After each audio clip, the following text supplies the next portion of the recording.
Hello everyone and welcome back to another Minecraft update video. We are on the Minecraft website because unfortunately I don't have a lot of time to make this video. I've been out all day but I wanted to get it to you because pre-release 3 is now out, and on the article you can see here it says the second pre-release for Update Aquatic is now available. They didn't update this little bit of text, they didn't add anything like a date when it might possibly coming out, so this one just comes out and there's probably going to be a fourth basically with no date in sight for the release of 1.13. Down here it says changes in pre-free, lots and lots of bug fixes, some optimizations. It is all just a list of bug fixes right here. If we scroll down to them, I've highlighted a few of these because I thought that they were interesting.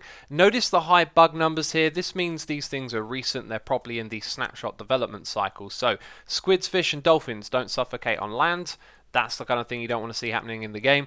End return portals don't return you to the center end island. That's a big deal if you're out adventuring in the end dimensions. Flowing water freezing in frozen biomes. That is not how water is supposed to behave, so it really should get fixed. And boats immediately sink when placed on water. That is something nasty I haven't seen, so I'm going to guess that's creeped in the recent snapshots. But anyway, there are 3 other bug fixes down here that I have highlighted. However, these 3 are kind of a big deal. So what we're going to do now is jump into the game and check each of them out.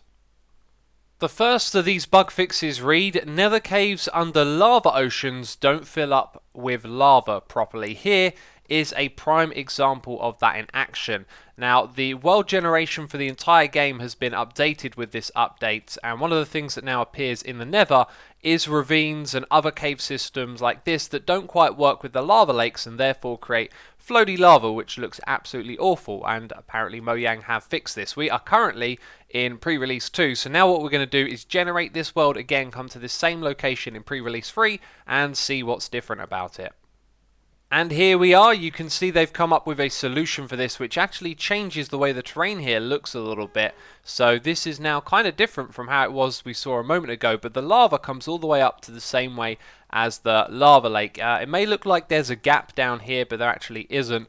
You can also see there's netherrack kind of separating it going across. So hopefully that fixes all of the problems. Of course, we've just looked at one, but I don't have much time, so let's move on to our next bug fix.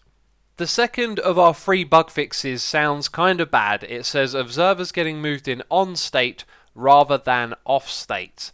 And this applies to some of the recent versions, so it's a newer bug. And Surge says the observer block will now be moved in the off state.